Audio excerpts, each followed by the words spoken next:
కాకినాడ జిల్లా పిఠాపురం నియోజకవర్గం మూలాపేటలోని సంధ్య ఆక్వా పరిశ్రమలో సిబిఐ దాడులు జరిగాయి. విశాఖ పోర్టులో క్రెజిల్ నుంచి వచ్చిన కంటైనర్లో డ్రగ్స్ ఉన్నట్లు గుర్తించారు. కంటైనర్ సంధ్య ఆక్వా పరిశ్రమకు చెందినది కావడంతో కాకినాడ సేజ్ ప్రాంతం మూలాపేటలో ఉన్న పరిశ్రమలో సిబిఐ అధికారుల బృందం దాడులు చేపట్టారు. ఆక్వా పరిశ్రమలో కూలీలను అధికారుల బృందం విచారిస్తున్నారు.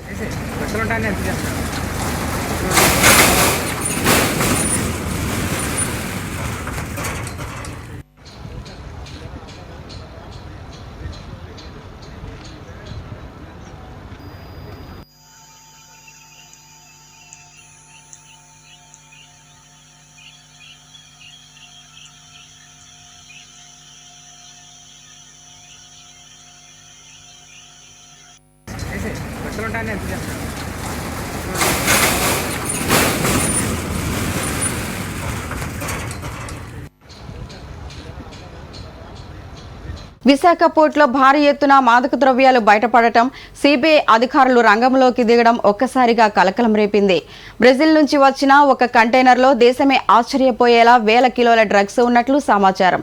ప్రస్తుతం పగడ్బందీ భద్రత మధ్య ఆ కంటైనర్ విశాఖ నౌకాశ్రయంలో ఉంచారు. పూర్తి స్థాయి తనిఖీలు సాగితే మరిన్ని విషయాలు బయటపడే అవకాశం ఉంది. ఇటీవల కాలంలో సాగర మార్గంలో డ్రగ్స్ విశాఖకు రావడం ఇదే తొలిసారి. హైదరాబాద్, చెన్నై, బెంగళూరు ప్రాంతాల్లో డ్రగ్స్ పట్టుకుంటే దాని రవాణా మూలాలు విశాఖలో బయటపడటం గమనార్హం.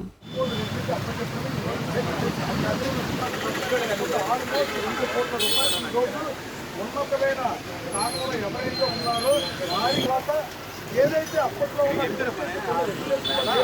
ఇప్పుడు కొత్తగా భూములని కూడా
से वेटिंग में ढोल नहीं होता।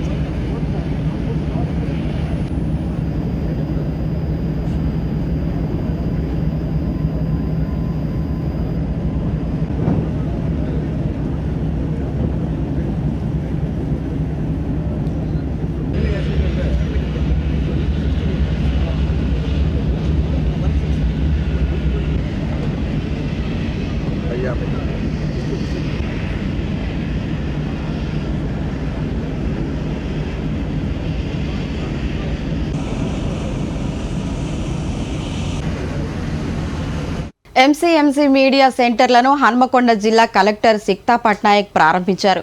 ఈ సందర్భంగా ఎంసీఎంసీ మీడియా సెంటర్లలో విధులు నిర్వహించే సిబ్బందితో పాటు అక్కడ ఏర్పాట్లను గురించి సమాచారం పౌర సంబంధాల శాఖ అసిస్టెంట్ డైరెక్టర్ జీవి భానుప్రసాద్ను కలెక్టర్ అడిగి తెలుసుకున్నారు.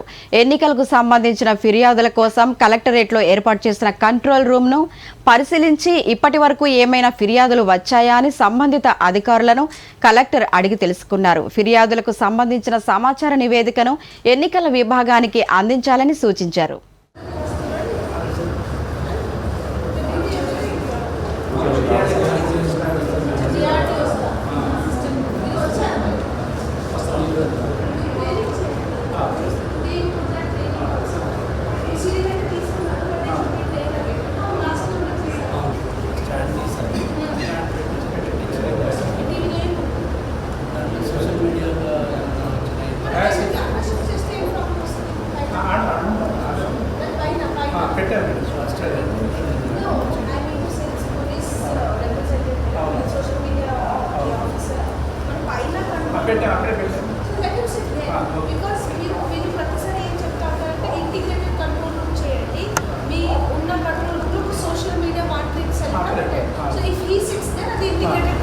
ఓకే అక్కడ అయితే ఇక్కడ ఉంటాను వాళ్ళను నేను చూసాను మేడం అక్కడ ఒక్కడే ఉంటాడు కాబట్టి అక్కడ కంట్రోల్ మార్క్ అక్కడ సీ విజిల్ మార్క్ 1950